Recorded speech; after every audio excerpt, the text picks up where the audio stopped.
Great. Well, I'll just go ahead and get us kicked off. I've just got a few slides. I'm going to be talking about the history, some of the regulations, and then to the next slide. Yeah, so we're having this audio problem again, so you might want to cut your video to allocate bandwidth to audio. Sorry. All right. How's that? Is that any better? Yeah, that's good. Okay. Let's Just switch to the next slide. Do I have control over that? No, it's not. Oh, there it is. Is that the right slide? This is the title slide. If we could go to this first slide, there we go. So just a couple facts to set a baseline for us. What cryptocurrency is, it's a fiat money. It's a medium or something that was created out of nothing, essentially stored electronically. It was created back, in, I think I've got that documented maybe in the next slide. There's 1,750 cryptocurrencies. Anyone can create one. Some of the most popular ones, Reese is going to be covering those. Bitcoin is certainly a leader. They've got a limited supply, which is kind of unique to the marketplace. Filecoin is another popular one. It was the largest initial coin offering, 270 million back in 2017.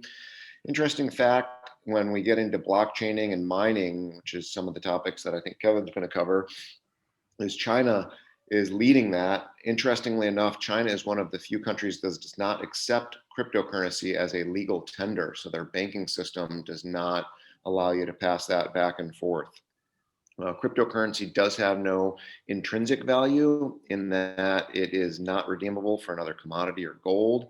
There's no physical form, and its supply is not determined by a central bank. That's part of what makes it so unique, is that it's somewhat self-regulated. Couple neat facts: if you do lose your wallet key, similar to password, there is virtually no way to recover it, or at least there has not been one that has been created. So, there's a few individuals, one that tends to lead the charts as being most popular, James Howells, threw away a hard drive, and that had about current value 200 million of cryptocurrency in it that essentially was just lost. Because there is no way to recover that.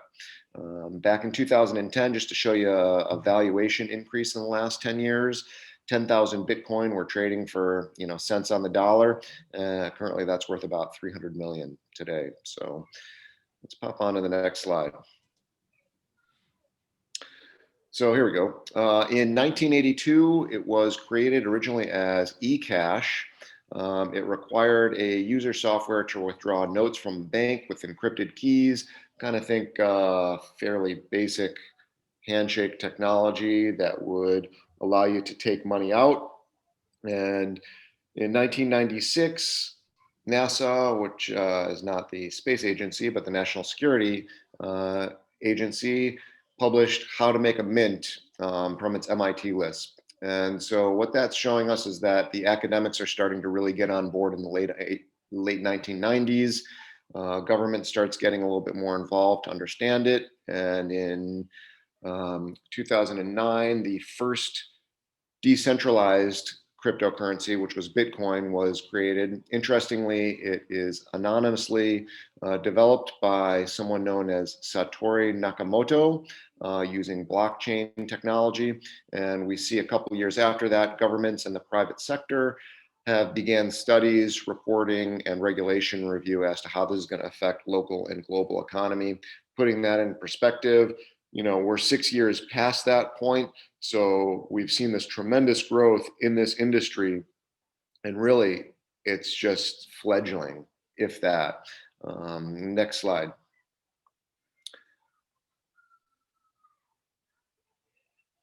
And finally, we'll cover just some of the basic legalities, just to give us a base point.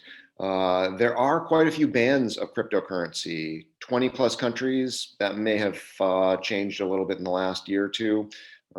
China is one of them, Egypt, United Arab Emirates, Taiwan, Indonesia, others.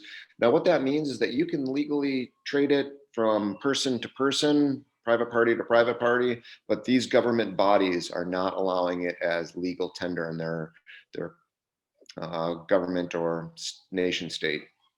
Some countries like Russia prohibit the purchase of non-governmental currencies, which is kind of what cryptocurrency falls into. And advertising, I don't know if this is still the case, but had been banned on Facebook, Twitter, and Google. So you can't essentially pitch, hey, buy Bitcoin, you're going to be a billionaire.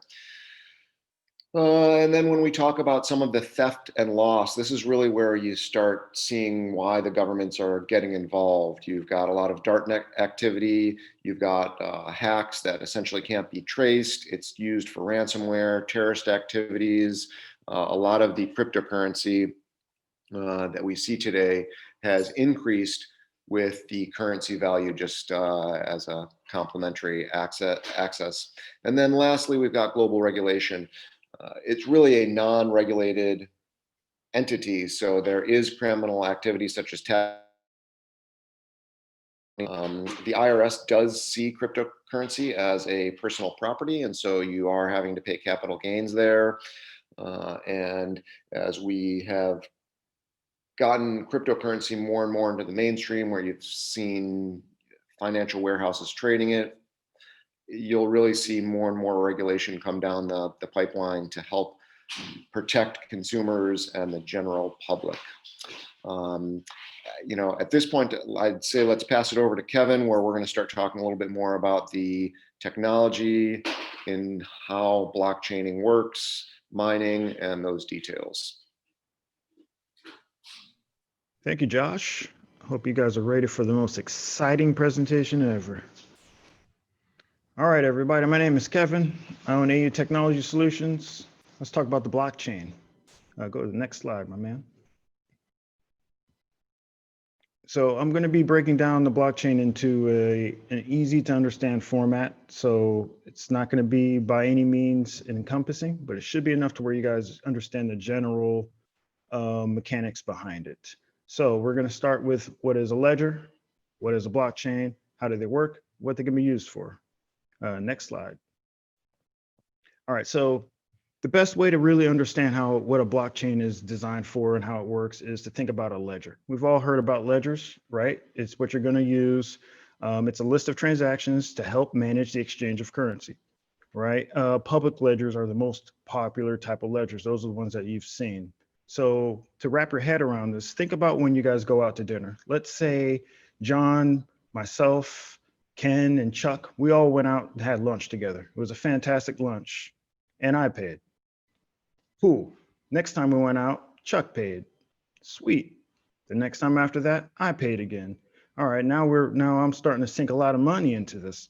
So we need to find a way to do this more fair. So what we're all going to do is, what if we all just kind of put our money together when we do this, beforehand, and then we can just kind of log as money's going out and how much money Chuck is using because he's got a margarita habit, and Ken can't stop getting extra fries, and it's getting out of control. Kevin has to pick up the tab all the time. So we're going to create a ledger. We're going to keep track of how much money is going in by what person and how much is going out, right? The problem is John is sneaky. He's going to go in there and say, hey, Kevin took a little bit extra out. And now I go in there, I'm like, well, that doesn't look right, but this was 6 months ago. I can't remember. Okay, let me go and throw in some more money. So how do we solve that? Well, we need some kind of way to verify this currency exchange here, right?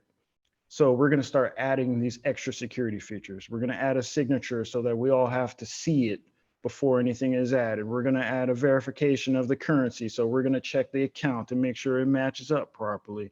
And that's a centralized ledger, right? It's a document that we all have access to that we go in there and make changes. But the problem is no security is enough.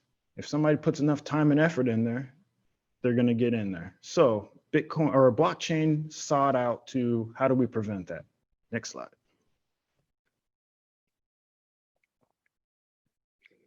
Okay, so how does blockchain come in here? What is this? So blockchain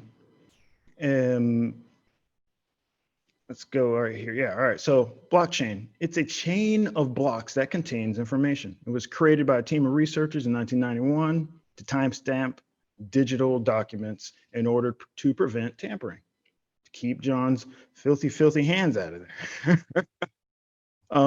It was adopted by Satoshi Nakamoto to use and for use in creating Bitcoin. Next slide.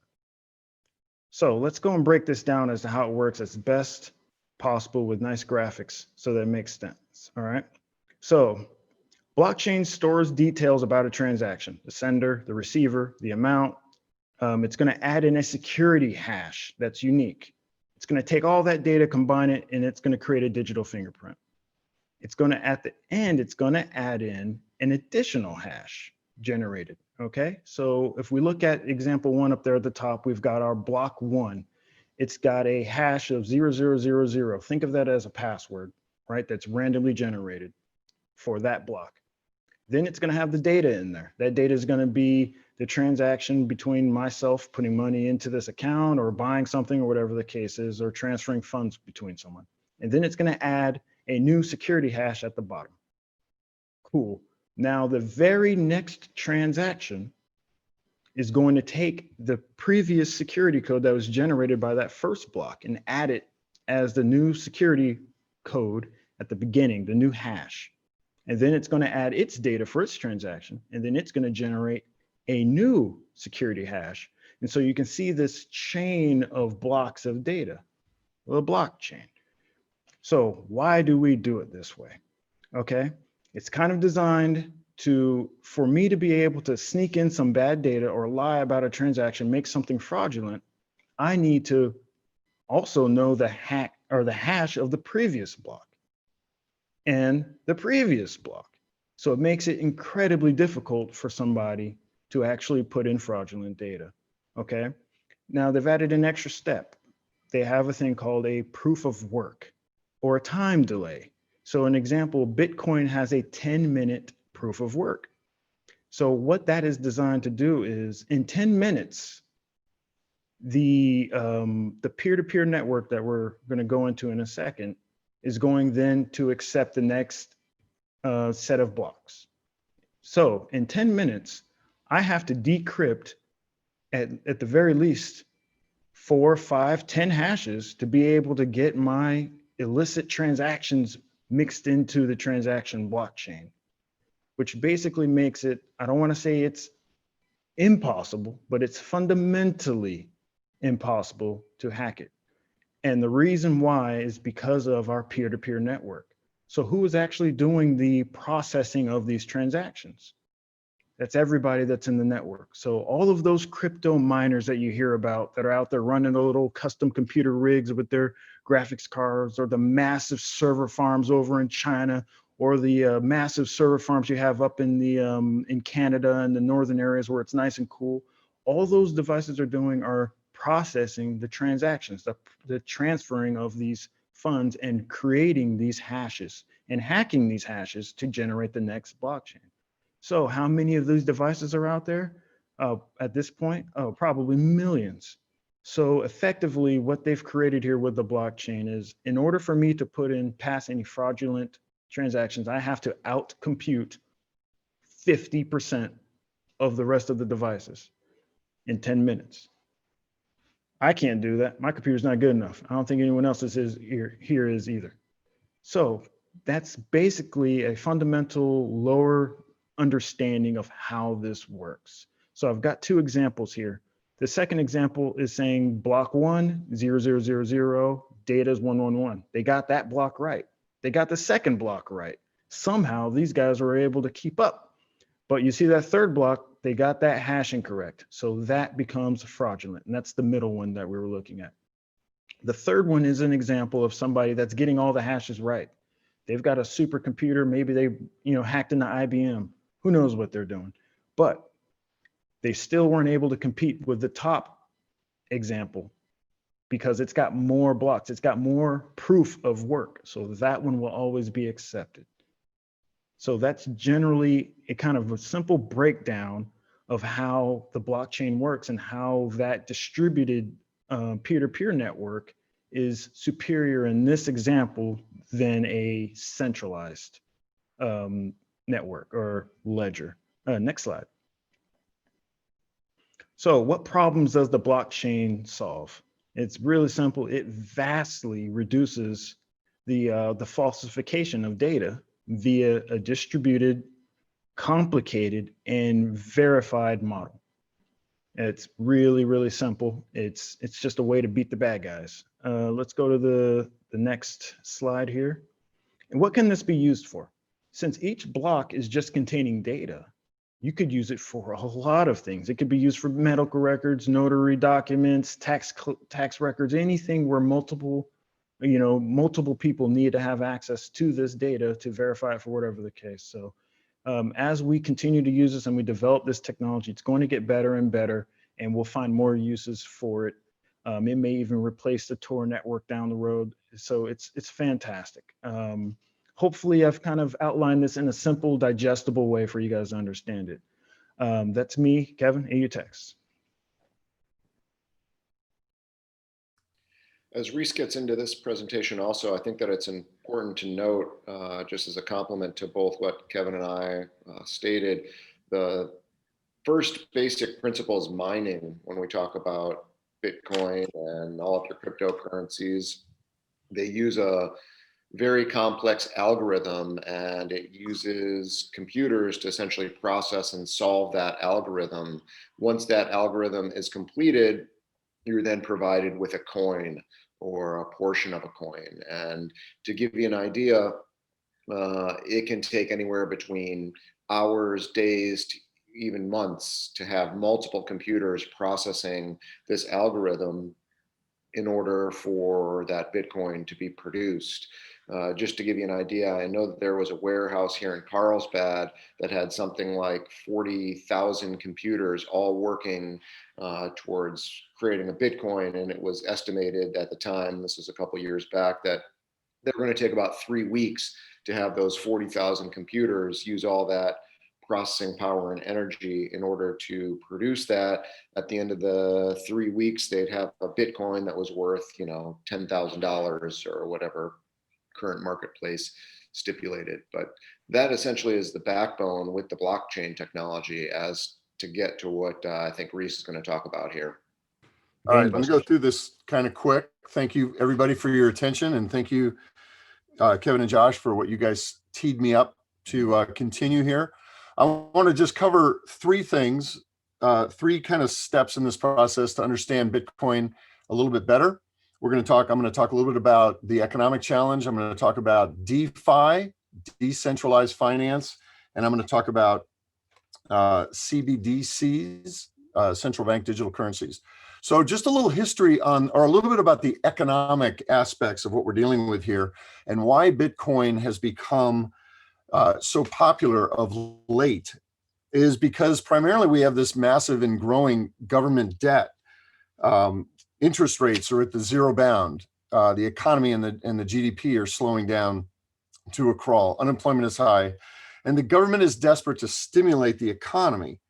One of the things that's interesting is this sort of growing combination where the Fed, who handles monetary policy, and the federal government that handles fiscal policy are joining forces. And we've been seeing this sort of happening over the last number of years into what is known as MMT, or modern monetary theory.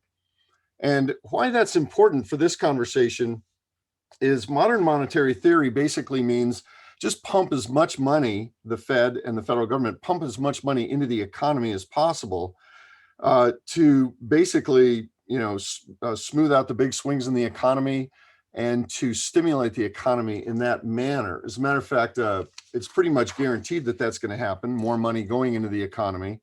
Janet Yellen, who's the appointed Treasury Secretary and the former Fed chair, is going to be basically the person that's handling both sides of this coin. And her recent quote, "Right now, the smartest thing we can do is to act big." And basically what that's telling us is that we are going to have inflation.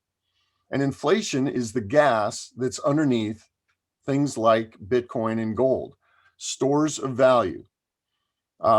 So this is a question I have, and I just have to bring this up. Why does the Federal Reserve want inflation? Well, inflation does a couple things. One, inflation avoids deflation, and the Fed doesn't want buyers to wait to buy if prices are expected to go down, right? They want that. That's partly how they stimulate the economy. Inflation also lowers the real value of debt, and the government has a ton of debt. And another thing that's kind of interesting is that inflation freezes the wages, or it allows companies to freeze wages as an option for companies to add profit. So it's kind of got this little back end thing for companies to help companies out. But it's also, let's not forget, a hidden tax on consumers. And the reason it's a hidden tax on consumers is because the dollar is devaluing. You know, as the government puts more money into the economy, the dollar devalues. And last year, the dollar devalued at 4.9%, according to Citigroup. And it's going to be expected, according to Bloomberg, to devalue another 3% in 2021. So corporate treasuries and, you know, people like you and me are looking for a way. How do we find a store of value? How do we find something that we can put our investment in that's going to be a hedge against this dollar devaluation, a hedge against inflation? And so gold has been sort of the traditional sort of go-to because it's been a perfect store of value. It's been around for many, many thousands of years, and it's trusted. So why is everybody running to Bitcoin right now? Well, as Josh mentioned, there's only 21 million Bitcoin. It's a fixed finite amount. You can never mine more Bitcoin than 21 million coins. That limitation allows for it to have a sense of stability because there's this limited amount that can be purchased. Whereas gold ore can always be dug out of the ground, and there's always going to be a little bit of value attrition according to that. Now, today, Bitcoin is at roughly, or last night, it was at $36,709. Back in September, Bitcoin was at $10,000, $10,390.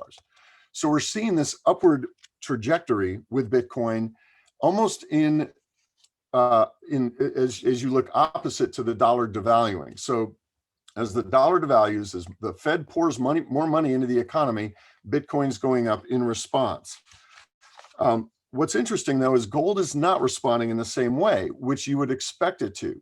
And so what a lot of folks are figuring is that Bitcoin is taking over gold to some degree or another.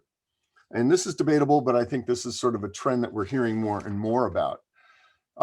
As a performance asset class, Bitcoin has outperformed every asset class for the last 2 years, 2019, beating out NASDAQ and the average Standard & Poor's, US Treasuries, even the long-term US Treasuries, it's outperformed. So it's been a pretty tremendous asset class to invest in, which is why we're seeing a lot of corporate treasuries getting involved with Bitcoin.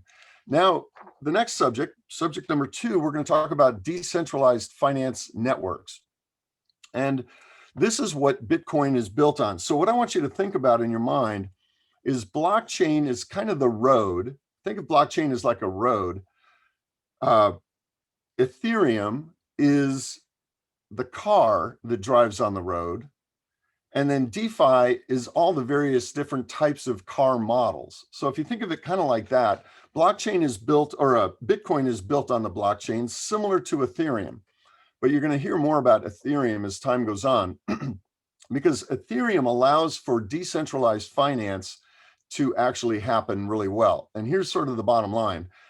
Bitcoin is a better store of value than it is a sort of a wallet for transferring money back and forth for millions of purchases that happen every day. And that's why Ethereum was created, was to try to make it so that it could be used as a medium of exchange more efficiently than regular old cash could be. So that's the reason for, primarily one of the reasons for Ethereum. But decentralized financial networks basically are the same thing as financial networks, except they're decentralized, like Bitcoin, and like Kevin explained. There's no centralized organization that's managing it. It's out in the wild. So it's totally open source. For some folks that are looking for financial instruments that are outside of the purview of government and corporate control, decentralized finance is a great solution for that. What's interesting is DeFi is creating apps and decentralized products that cover the entire gamut of what's currently in centralized finance. So for example, insurance, title insurance is a perfect example of a DeFi built on the Ethereum. That means that every time you buy and sell your house, in the future, we're going to see, rather than a title search done on a property, they're just going to go to the internet, or they're going to go to, some DeFi blockchain app and say, okay, what's the history of this particular house? Investing, banking. So, all kinds of different insurance products are all in the process of being developed on the DeFi level, standing on Ethereum. And of course, Ethereum stands on the blockchain. So another DeFi item that's important to note is the stablecoin. And the stablecoin is a cryptocurrency that has affixed its value to the dollar or to gold or to some stabilizing mechanism to guard against volatility. So a good example of a stablecoin is one that Facebook came out with back in, I believe, 2018, called Libre. And it absolutely sent shockwaves across the world, because what Libre did as a stablecoin is it partly because it was created by Facebook, but also partly because it was attached not to $1 or 1 bar of gold, it was attached to a basket of currencies. And it was quickly identified as being almost this perfect solution for creating a digital coin. And since Facebook was behind it, just imagine how quickly that would come to market. So, Congress and all kinds of different folks objected to it and put the kibosh on it. Facebook has pulled itself out of the central role in the development of that. They renamed it, called Diem. DIEM is this stable coin. It's kind of known as the Facebook coin, but Facebook's trying to pull itself away from it. So you're going to see these digital coins come out in various fashion over the next year. For example, what you're going to see is the opposite of a decentralized coin. You're going to see centralized coins, and these coins are being issued by central banks. So the question is, why would a central bank issue a digital coin? Well, going back to the economics piece that I was talking about earlier, the central bank issues money and it goes into this sort of traditional system where it goes into the banking system. And then the banking system, it filters down like trickle-down economics, right? Well, trickle-down economics hasn't been working very well, much to the frustration of the Fed, because they just can't get enough money into the hands of the middle class and the lower class in all countries literally around the world. So what central banks are doing is creating digital currency where they can literally bypass the banking system and put money directly into an app on your phone. And this will give them direct access to pump money into any sector or any demographic in the country, or in any country for that matter. This is a bit of a frightening thought if you're worried about privacy, especially if the Fed's going to be putting money into your wallet, say the wallet's on your phone. A good example is China. China's got a digital currency right now called the DCEP. It's called the Digital Currency Electronic Payment System, DCEP, whereas the US is called the CBDC. So you're going to hear all these different acronyms, but the DCEP is already underway. They've already been testing it in China. What's been interesting about that is the way they do it, is they say, okay, everybody, download an app. If you're in Shenzhen or in Shanghai or somewhere, download this app. We're gonna give $20 million worth of our currency as almost like a lottery. If you download the app, you'll be able to see if you've got some of that free money. Well, everybody's going to download the app, right? Because they want to get their hands on some of that free money. Well, now the Chinese government knows who's got the app, and they've also, passed along some money. And the way they work it is they say, okay, here's $200. We're going to just give you that money. Go ahead and spend it. But you know what? You got to have it spent within 2 weeks. So it's a way to stimulate the economy on all different levels. You can see the power that this gives federal reserves around the world. China's got one, the DCEP. It's backed by the yuan. The euro is the digital euro is being developed right now as well. What's funny about the digital euro is if you go to the European Union website, europa.eu, their quote is, and I'm going to read this because it just cracks me up. The second one down, a digital euro would be designed to be interoperable with private pay solutions, facilitating the provision of pan-European solutions. And what this basically is code for is they want everybody to use their digital currency to settle trade as a trade settlement currency, right? So think oil and gas, big time, trade settlements with oil and gas in particular. Well, China wants that. The US has got it right now. We're the reserve currency, but the European Union wants that, and Russia wants that. So this is going to be a new battle zone in a lot of ways for, how settlements around the world, with major purchases are denoted, not to mention how these digital currencies flow from the Federal Reserves down into the hands of the average citizens of a particular country. So that's what I have, and that should hopefully leave us with a little bit of time for Q&A. I'll go ahead and stop sharing my screen. Thank you very much, gentlemen. That was excellent. Can everybody stay a few minutes? I just want to make sure. Anybody have to go, raise your hand. Okay, good. So I let's actually have to go. But all that right, was Chuck. awesome. I'll catch up with you later, but thank you very, very much. Thanks. Great presentation, guys. Thank you. Thanks, See y'all next Chuck. time. That's a high compliment from Chuck. He knows the stuff inside and out. Q&A time. I have a quick question. So listening to all this, it appears that the banks are going to become dinosaurs, meaning are they on their way out? Ram, you just hit one of the most interesting aspects of this whole thing is the banking industry is going to be up for a major transition. Let me just say it that way. Banks are going to have to get on board with this digital currency. They really are. They're going to have to understand it quickly. They're going to have to understand the forces at play. I mean, the Federal Reserve is not their friend, given digital currencies. I started my career in bank in India as well as in this country, and I have I joined for $4 as a teller for $4 an hour.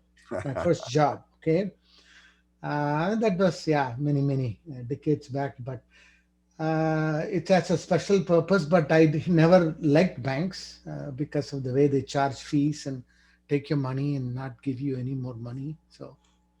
One thing, let me just add to that. That's a really, really astute observation, Ram. One of the things that's interesting about DeFi and banking in DeFi is, as you know, if you get paid on Saturday morning and you deposit your check on Saturday morning, it doesn't actually show up in your account until Tuesday morning, right?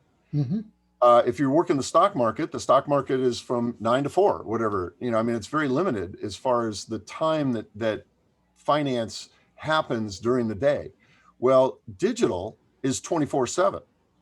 Like, for example, if I buy some Bitcoin using an online service, like, for example, Binance or Coinbase or CoinDesk, that money's in my wallet if I do it at 1 o'clock in the morning, right? It doesn't matter when. It's a 24/7 thing. And I think one other aspect of Bitcoin is the Satoshis. So a Bitcoin is what, $36,000 for one coin. Well, how do you break it apart? Much like a dollar and cents. If a Bitcoin is 39,000, Satoshis are what we refer to as anything smaller than a Bitcoin. And so you can go and buy $50 worth of Bitcoin or $50 worth of Satoshis And you can do that any time of the day. And 24/7 is a pretty powerful thing. But there's only 2 decimal points on a dollar, right? If it's 1.00. But with Satoshis, how many are there, Kevin? There's 6 or 8 decimal points. And that allows for a tremendous increase in accuracy in financial transactions.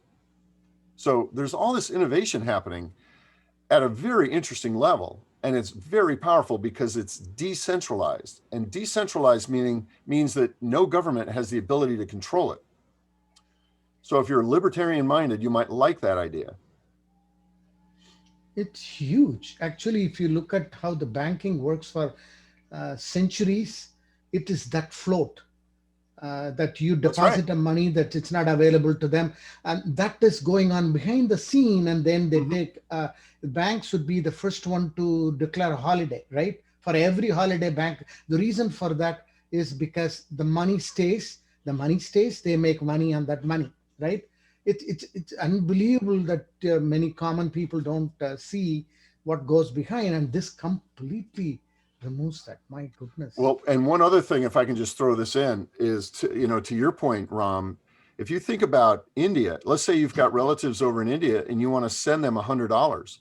Well, the only way you can do it now is going to cost you money, right? It's going to cost you money, and it could take as long as a week if you want to send them $1,000 or something like that. The SWIFT system, which if ever you've transferred money internationally, or there's other systems, but the SWIFT system is basically run and managed by the US government. And Bitcoin absolutely is a shot across the bow of the SWIFT system, because Bitcoin, you can transfer money. It can be in India in a matter of 10 minutes, and it might cost you, $1 or $2, right? It won't cost you 7% or 3% of whatever you're transferring. Our son went to school in Canada, and we used the SWIFT system to transfer tuition and all this other money to him. And it was just astounding to me, not only how long it took in some cases, but how expensive it was. And Bitcoin removes that layer. Oh, not even talking about the currency exchange. That's where they make a killing, right? Yeah. Right. The currency exchange between two countries, right? This dollar to Indian rupees.